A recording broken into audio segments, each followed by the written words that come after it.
This is Steve from Beto's Leatherworks, and today's project is, yep, you guessed it, my favorite shoe. This is a shell Cordovan Florsheim. Okay.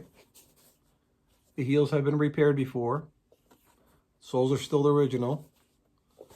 So what we're going to do with this one, this is a long list.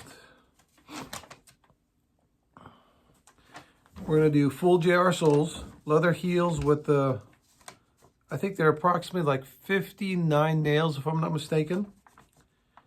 We're going to do the double V cleats. V cleats are, are those right there. We're going to do new split welt, new midsoles, new shanks, new cork bed, new foot beds. Foot beds are basically what you're stepping in. I'm going to make that slightly wider.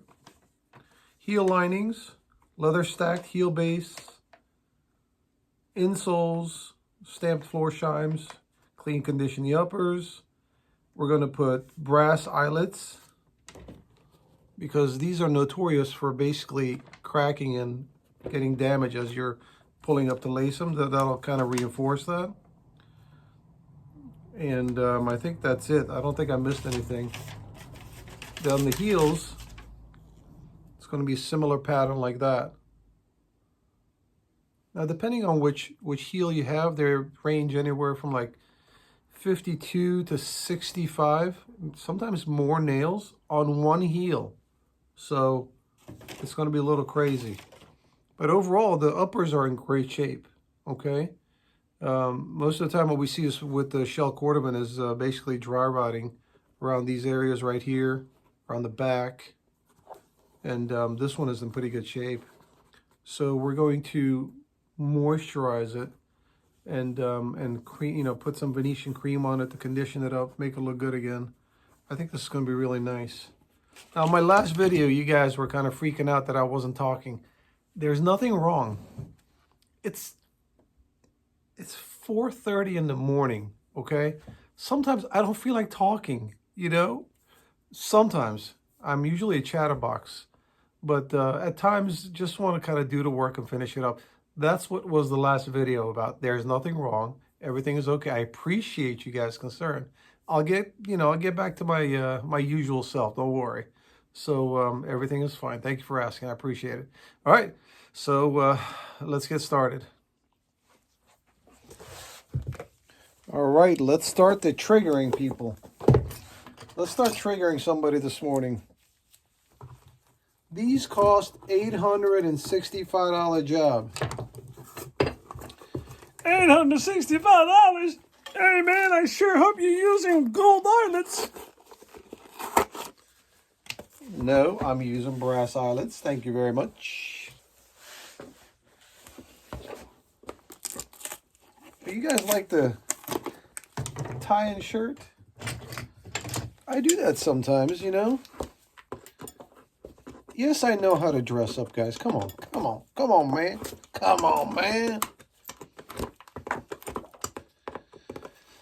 Once in a while I'll do. Like on Saturdays, sometimes I'll dress up,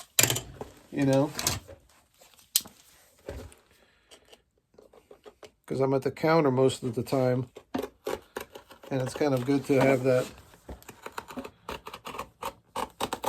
Visually, it looks a little more professional. I may be professional at my, actual work, but looks-wise, I think it looks good to have a nice, clean counter person.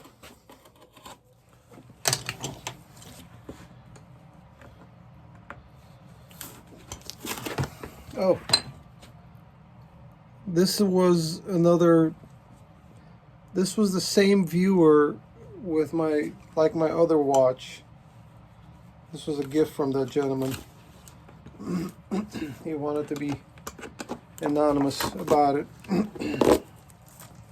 It is not a real Rolex, but it doesn't matter to me. It's a gift.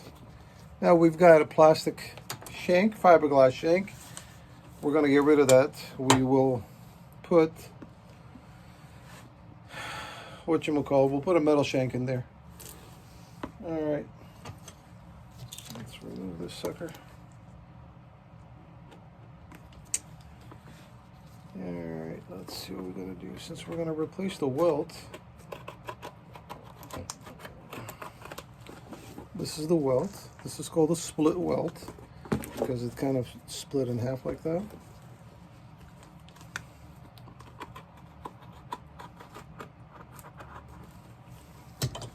Once we've got the welt apart, we're going to basically work on the uppers a little bit. We'll get the welt out of the way. All right, let's continue.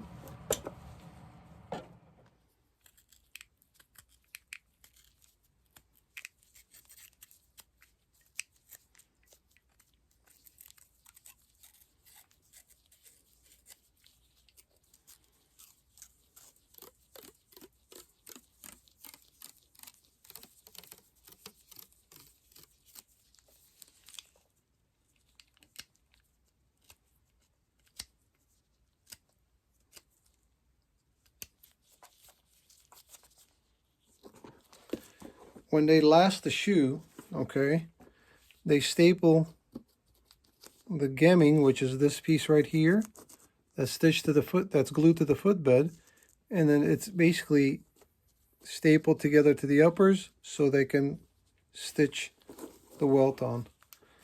These staples are a pain in the butt. You guys see those little staples right there?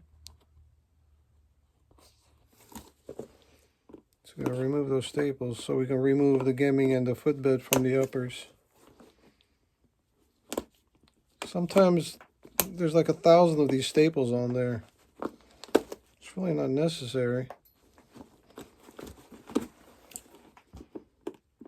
Not that many anyway. It's mainly on the sides that it gets put together there. Pain in the butt to remove. And they're sharp as hell, man, I swear. It always pricks me. Maybe that's why I don't like them. Jeez, 24 more.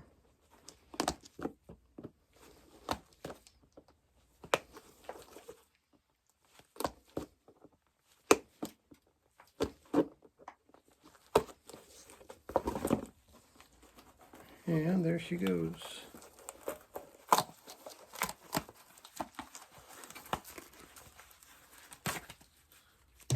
I missed one. Right there. See that sharp passage? Oof. There you go. Oh, there's another one. Now once this is, once the footbed is gone, right?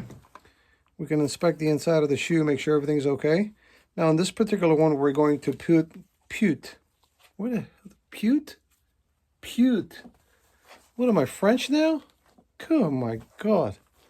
We're going to put a heel lining back here. And then I'll go ahead and wipe this down and it will condition it up real good. All right, let's continue. So anytime you put a new footbed, you see how this is contoured to the shape of the foot? And this is just a flat piece of leather. So the customer has got to go through the break-in period, okay? Which is going to kind of mold to the shape of his foot. So that's one of the whatchamacallits, the negative, I shouldn't say negative, but it takes a little while for you to break. And it's like a new pair of shoes, so. Now we put some guide marks on the old footbed. So when I put the new one on, I can match those. These are the white marks I put on. And whenever you're making the new footbed, since it is curved a little bit, you've got to press it down, which is going to change, you know, if you're just kind of putting it on top like this and marking it, but if you press it down, it makes it wider. True size, so you got to make sure that it's pressed down when you're marking things up. Now we're going to make this footbed a little bit wider for him. You wanted to just to make it, change the size just a little bit. widthwise, which we can do that.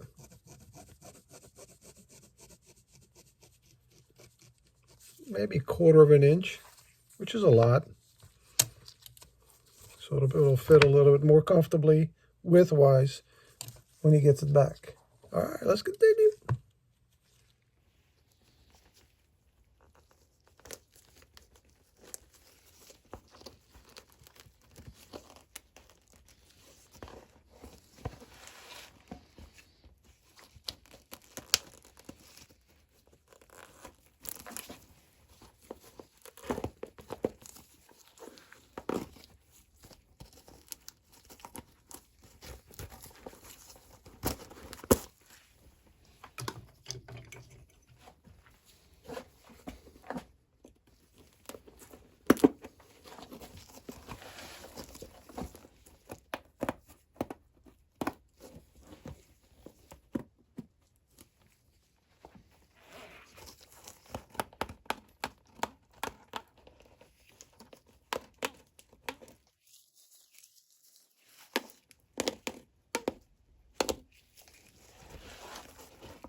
Alrighty then. This is basically like a chain stitch, right? It's all one piece. That's why we can pull it out in one piece. Well, I had to say something. Now I got stuck. I jinxed myself. There you go.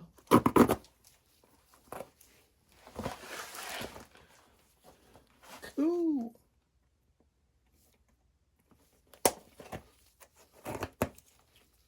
This is basically the welt stitches that we're taking out now. Now, you see this piece right here? This is very interesting. It's like a fishing line, okay? During the lasting process, what they'll do is they'll take this and then they'll pull it. It's a machine. It's not done by hand. Some manufacturers will have a metal wire. Some will have a fishing line. They'll pull it right across the toe to straighten out the toe to get rid of the wrinkles right here. This is still here. This is very cool. You see how it's stapled right in there. We don't need this anymore, obviously, because we're not lasting anything. So that was kind of cool. It gets pulled. It pulls the uppers really tight right in that little cavity right here, so there's no wrinkles on the uppers. It's really, really cool. All right, let's continue. So let me show you guys something. Some of the higher priced shoes that are made these days, handcrafted shoes, will use a different kind of footbed, okay?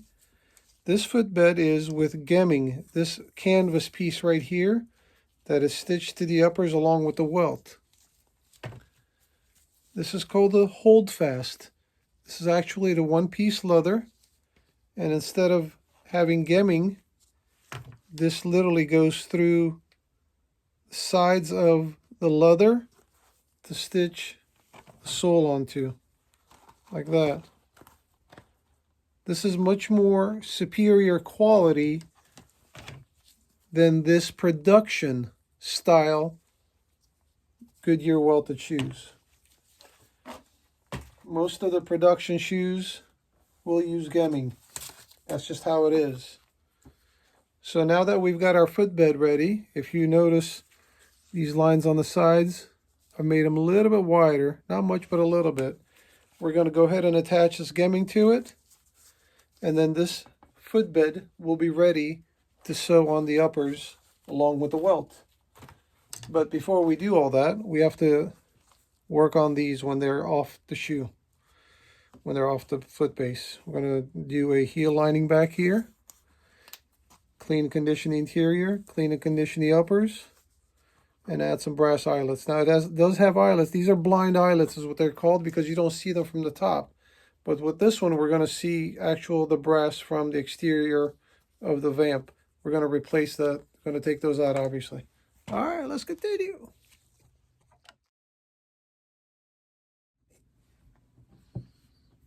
You know what time it is. It's coffee time.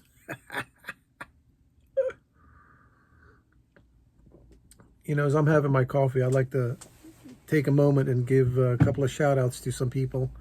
I really enjoy seeing young and upcoming cobblers who join the trade and starting to make a name for themselves. There's this young kid, I say kid because compared to me, he's a kid. His name is Mark Gibson. He's from the UK. He has a YouTube channel called Cobbler G for Gibson. So see if you can give him a thumbs up and a subscribe. He's, I think, 580 subscribers. So he would really love it if he can go up to 1,000. That's his goal. But I think he can reach a lot more than that with some of you guys showing some love. And also, I have a friend of mine who made me these ties. Now, she didn't ask me to say it. I'm just doing it on my own. Amy Bryant. She's a very talented person. And she makes a lot of leather goods also at the same time.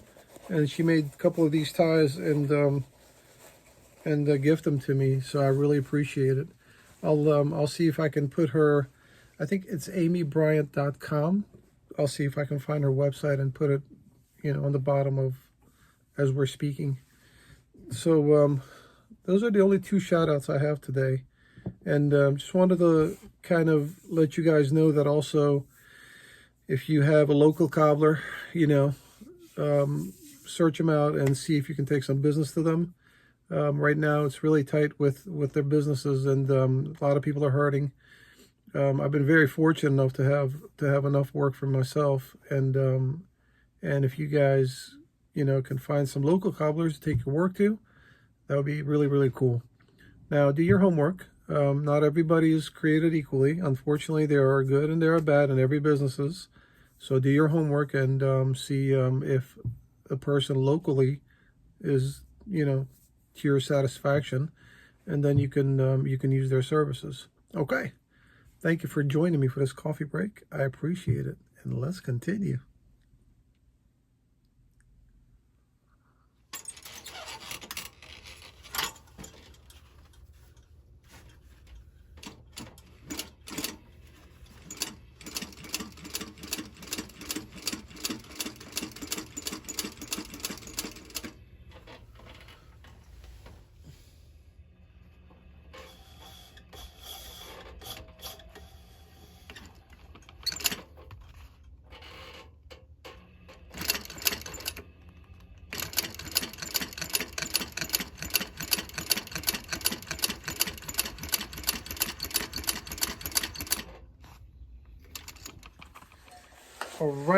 Alrighty.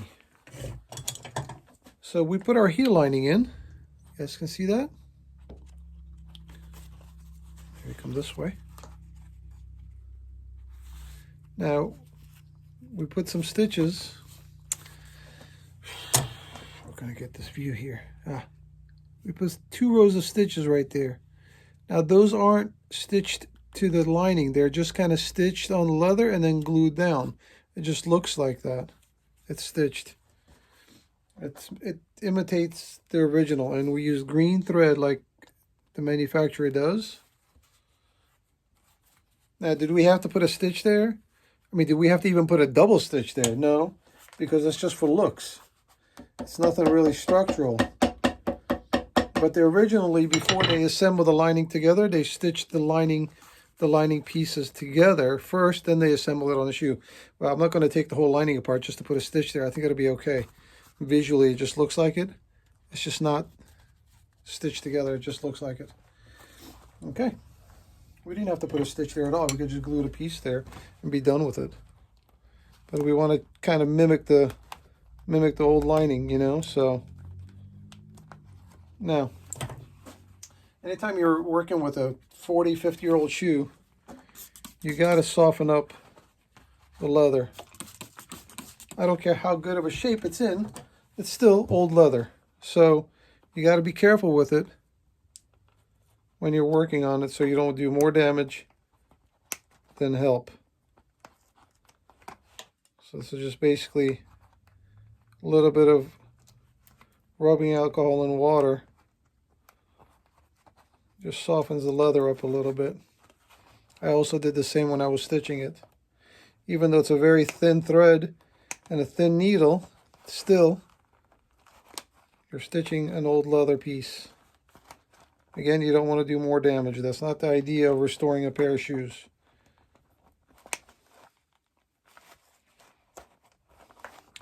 Now, some of you guys are asking about my hand shaking. All right, I'll bring it up again. I don't know why my hands shake. It doesn't affect my work.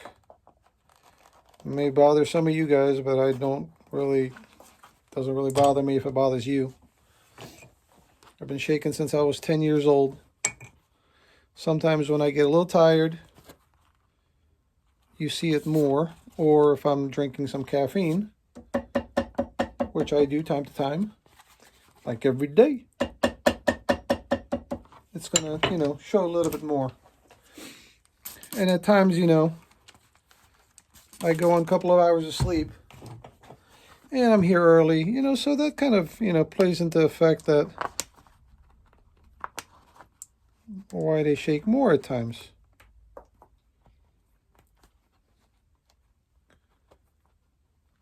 Just want to trigger somebody, that's all.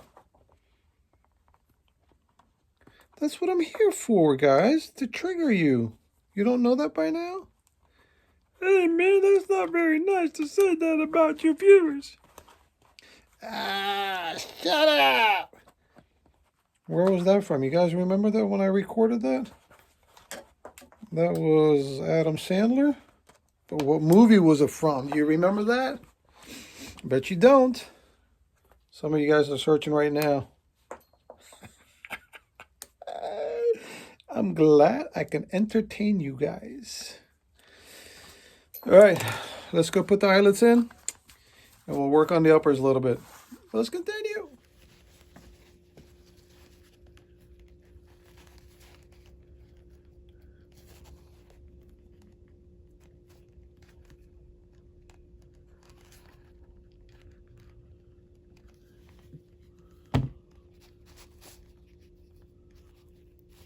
Come on now. Don't be so stubborn. Just get in there.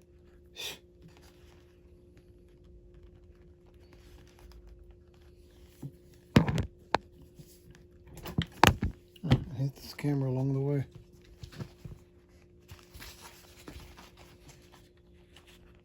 Nice. See, the problem with wearing gloves, I can't turn the camera on and turn it off. I take this off and start over. Pain in the ass. All right, so we're going to use a little bit of acetone just on the surface of this cordovon leather. Just to kind of remove that top buildup, which isn't much. This is in pretty good shape. Brass looks good. I put some washers in the back to give it some reinforcement. Looks good. I think that'll last for a long, long time. Long time. We got to pay attention to right at the edge of that welt and the uppers, because you can't really get in there with cleaners because it's such a tight area once the welt is put on. So I want to make sure that we get that nice and clean. So while we're at it, we want to do the lining at the same time. Just the surface dirt, that's all. Because once it's put together, you're not going to reach too deep in the lining areas, unfortunately. All right, we'll let that sit for a minute, and we're going to come back and condition it. And then we can go ahead and polish it up a little bit, moisturize it. Then we'll start stitching the welt on. Let's continue. I got to take the glove off. Let's continue.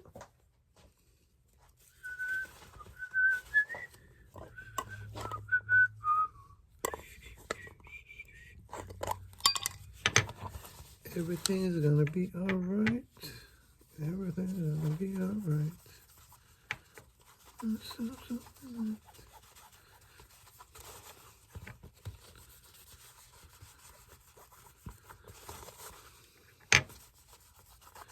Just massage it into the leather.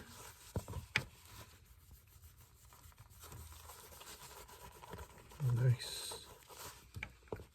Once we let that sit for a minute, and we're going to come back and do the Venetian.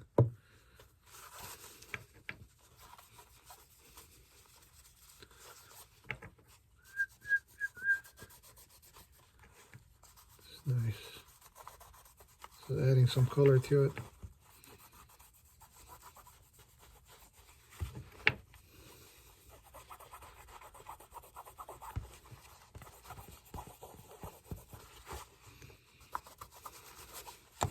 All right, let's continue. 3 little birds. This is a Phoebing's dye, black. And this is the split welt. See? So we're going to dye this black. Obviously, it's a neutral color.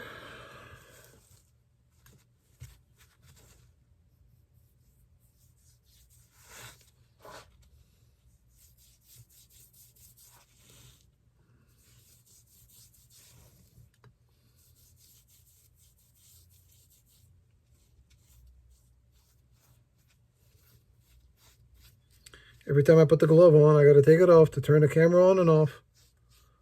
Phone. Not camera. Phone. All right, so let's light this on fire. Oh, there it goes. You guys see it? Can you see it into the camera? Come on. Oi! It's traveling slowly, slowly, slowly. It's on my finger now. It's over there. Can you hear it a bit better?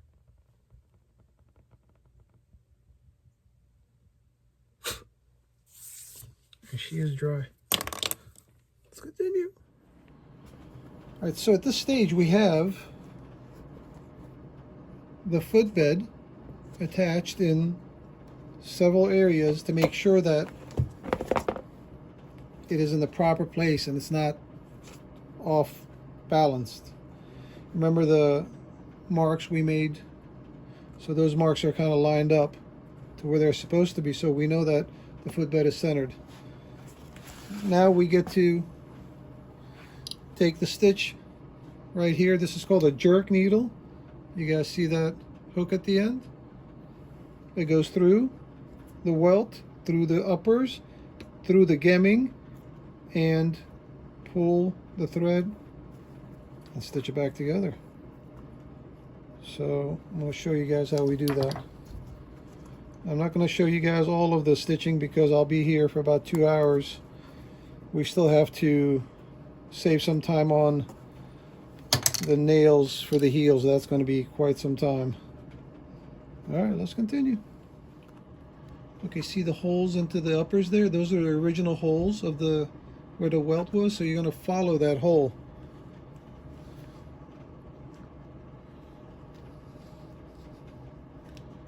Go through like this.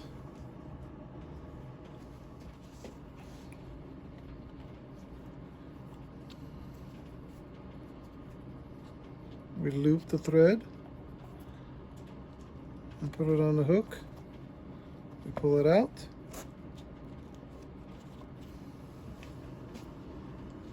Take the other end of the thread, put it through the loop there.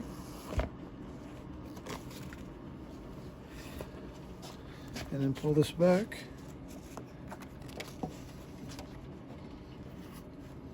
And it tightens it up.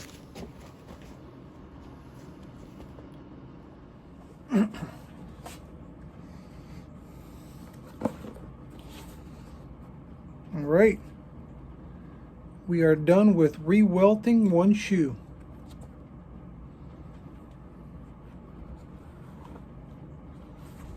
Nice. We're going to soften this up a little bit. And we got a little bit of hammer time coming on. This is just to flatten down the welt.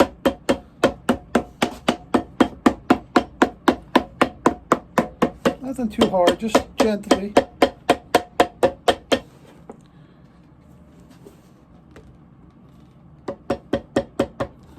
And the joint right there where it starts and ends, you're not supposed to see it. Once it gets done, that'll be blended in. You won't, it's kind of overlapped a little bit. And once the sole comes on, you won't be able to tell where it started, where it finished. That's how it's supposed to be. Nice. All right, let's continue.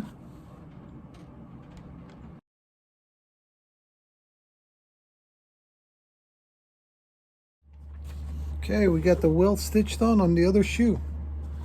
They're both done. Now is the time to put cork in here with the shank. So what I've been doing lately, this midsection here, I've been filling with leather, and then the foot part where you step on, putting cork on there. The easiest way to get a pattern of this, put a piece of paper down, just run your finger on it like that, gets the high spots, and then you got a pattern right there. That way it's exactly what you want, and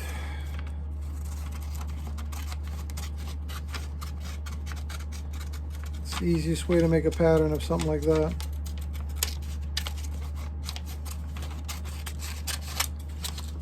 Okay, so this will come to about, I would say about right there. Okay. This is 8-9 ounce belting leather. I'm going to cut a piece out like that. Put the shank underneath. Let's continue.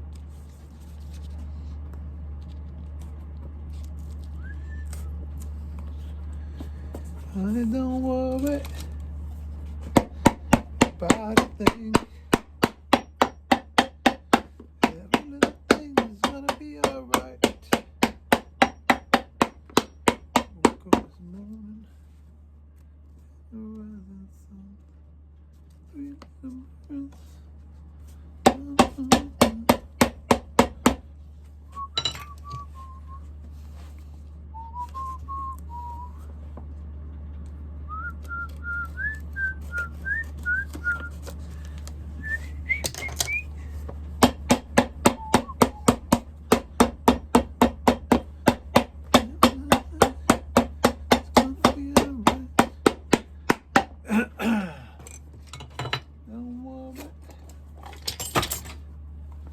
Don't worry about a thing. Everything is going to be all right.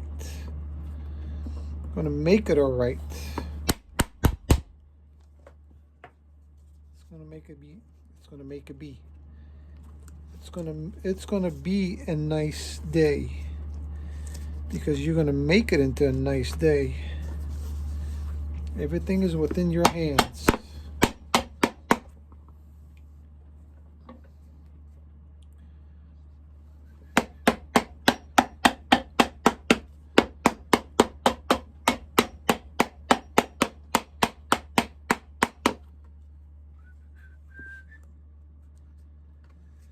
Alrighty then. Let's cut this one off a little bit.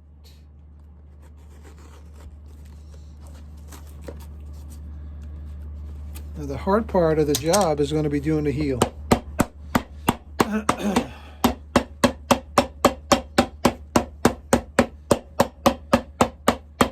Now this cork is a little bit thick. We'll sand that down a little bit. Alright, we're getting there. Man, this is going to look real nice. Alright, let's continue. This is a big foot.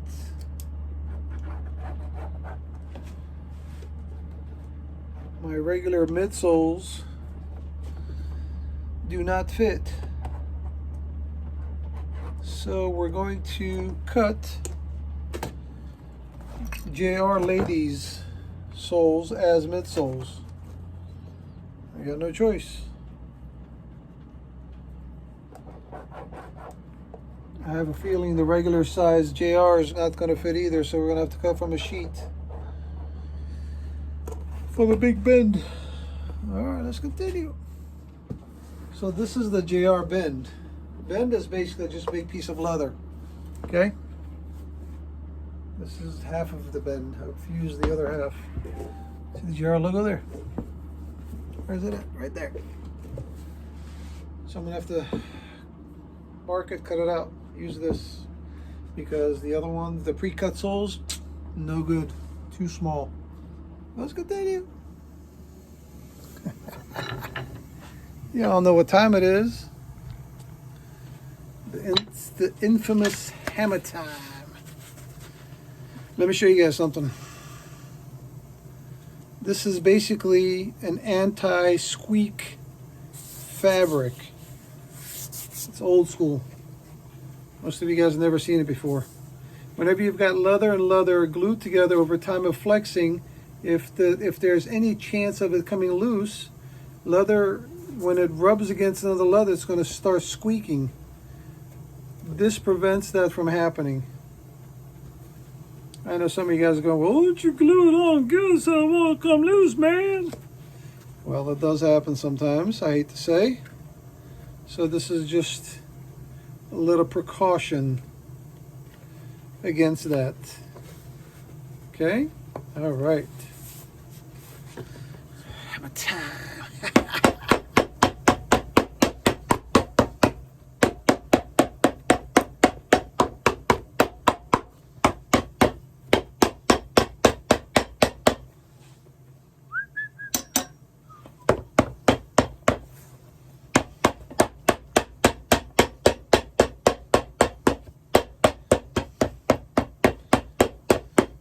And y'all were getting nervous at the last video I wasn't going to have any hammer time, huh?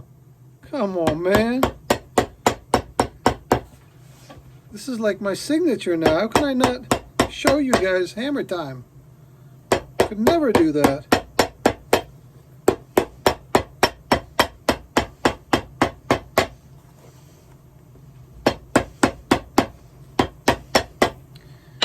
All right, it's getting there.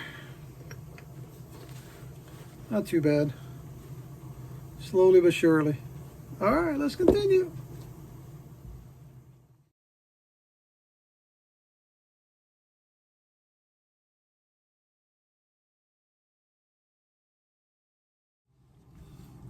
One down, one to go. So now we're going to do a little cutout for the V cleat. Once that's done, we can go ahead and put it on the shoe. Trim the sides. Put the nails in, blah, blah, blah. Let's continue.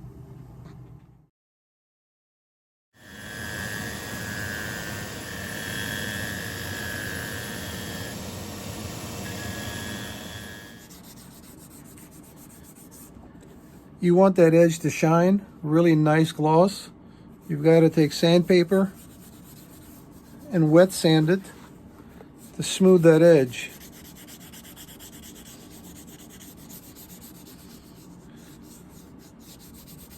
So if you're feeling a bump when you do this, that means you got to go over it to smooth it out again. So without even looking at it, just feel it, put your finger on it, run that. You shouldn't feel any bump. Nice and smooth when it gets done. All right, let's continue.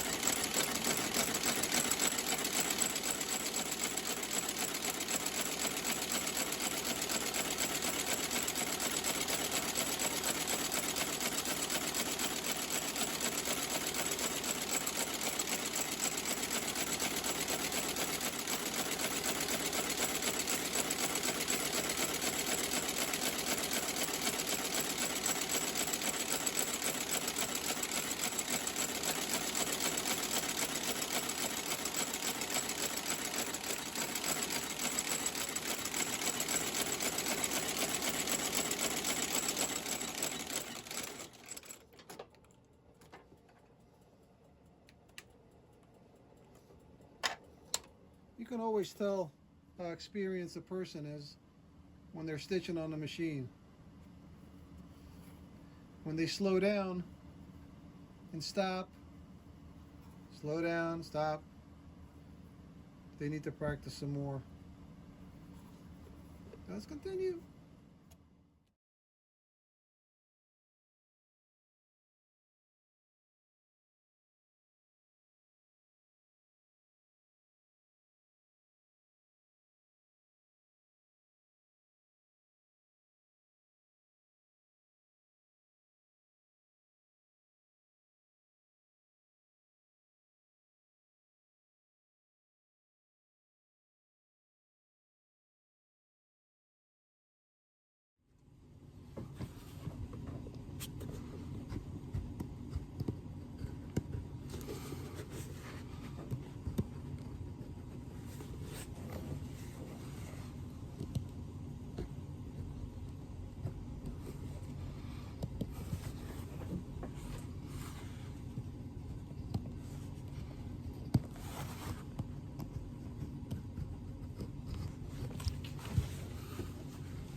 This is called a fudge wheel. It makes patterns on the welt. Fudge wheel. Let's continue.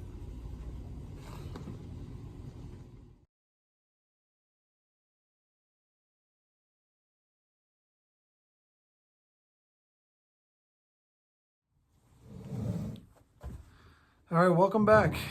Man, that was a long day. Did I tell you guys these are my favorite shoes? Oh, Lordy, Lordy, Lord. I'm happy with them. I think they turned out real nice. Oh, did I mention to you guys that the customer sent in the nails? The square nails? I mean, I had them, but he sent me the nails. That was cool of him. This is a solid shoe. I mean, it's a solid shoe. This is going to last 30, 40 years, hoping. He takes care of the uppers. I will thank you one more time for joining me. I appreciate it. This was the $865 project. As you guys can see, it's 20 of 7. I started at 4:30 in the morning. Now I took some break. I took a lunch break, and my wife came and we went out for a little bit for a coffee break. So it didn't take me that long, but it did take me every bit of 12 hours, I would say, if not more. There's a lot of details with that shoe, a lot of details, and that's all I did today was this one pair of shoes. Now, did I have to do all those details? No, I didn't have to do all those details, but you almost have to when you're doing it at this stage of restoration. I call it restoration. These aren't repairs, okay? So when you kind of balance the time and the money, yeah, you're going to be, even though it seems a lot, but the time you put into it, it's a little bit on the low end, if you ask me. All right, so thank you again for joining me. I appreciate it. So if you guys have any questions, please email me, bedos, BEDOS, @yahoo.com. I'll try to get to it in a timely manner. Thumbs up, comments, good, bad, ugly, everything, I'll take it. So share as much as you can. And we'll see you guys on the next project. Take care.